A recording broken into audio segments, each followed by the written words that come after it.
Welcome back to our YouTube channel. আজি আকৌ এটা ভিডিও লৈ আহিছো ইয়াত আমি আলোচনা কৰিম আৰ্ট এণ্ড কালচাৰৰ ওপৰত আসামৰ তো কিছুমান কোৱেশ্চন একেবাৰে ইম্পৰ্টেন্ট হ'ব গতিকে বহি কলম লৈ আপোনালোকে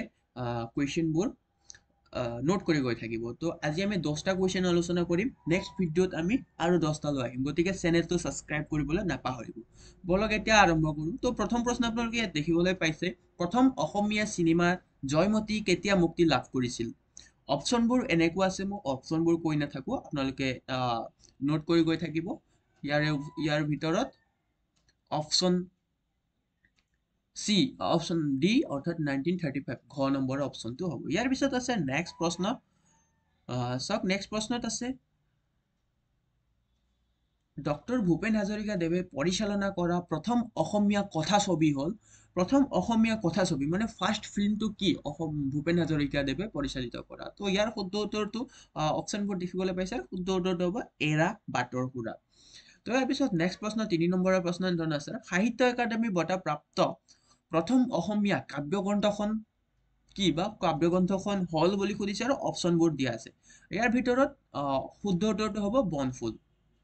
বনফুলে ফাৰ্ষ্ট এছামিজ সাহিত্য একাডেমী বঁটা পাইছিল ইয়াৰ পিছত নেক্সট প্ৰশ্ন আপোনালোকে নিশ্চয় দেখিবলৈ পাইছে অসমীয়া কথাছবি আমিষৰ পৰিচালক কোন বুলি সুধিছে ভাস্কৰ হাজৰিকা ইয়াৰ পিছত নেক্সট প্ৰশ্নটো এনেধৰণে আছে চাওক অৰুণোদয় আলোচনীখন কৰ পৰা প্ৰকাশিত হৈছিল অৰুণোদয় আলোচনী কৰ পৰা প্ৰকাশিত হৈছিল বুলি সুধিছে তো ঠাইবোৰ এইবোৰ মানে ইম্পৰ্টেন্ট কোৱেশ্চন গতিকে এইকেইটা নোট কৰি গৈ থাকিব বাৰে বাৰে কৈ আছো এতিয়া শুদ্ধ উত্তৰটো হ'ব শিৱসাগৰৰ পৰা নেক্সট প্ৰশ্ন ধৰণে আছে অসমীয়া সাহিত্যিক অগ্নিকবি হিচাপে কাক জনা যায়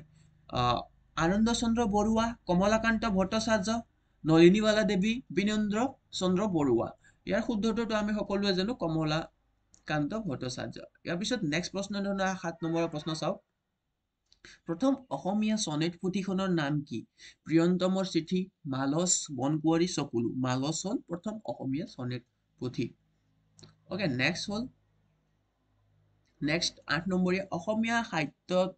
কোনজন কবিক পথাৰৰ কবি হিচাপে খ্যাত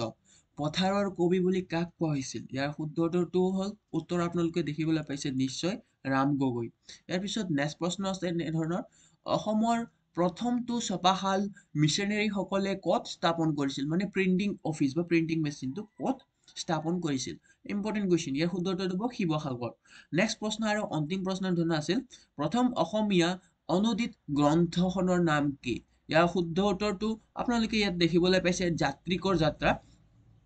সো আজিলৈ 10টা কোৱেশ্চন আছিল শৰ্ট ভিডিও আমি এনেকে সৰুকে মানে শৰ্টকে ভিডিও বনাম গতিকে চেনেলটো সাবস্ক্ৰাইব কৰিব আমাৰ লগত বহুখিনি প্ৰশ্ন আছে ইয়াত তো ইয়াত চাওক সাগৰ দেখিছা কোনে লিখিছিল এনেকুৱা ধৰণৰ প্ৰশ্ন একেবাৰে ইম্পৰ্টেন্ট প্ৰশ্ন আমাৰ লগত আছে নোটস তো গতিকে যদি আপোনালোকে গোটেইখিনি নোটস পাবলৈ বিচাৰে চেনেলটো সাবস্ক্ৰাইব কৰিব তো আজিলৈখিনি আছিল বাই বাই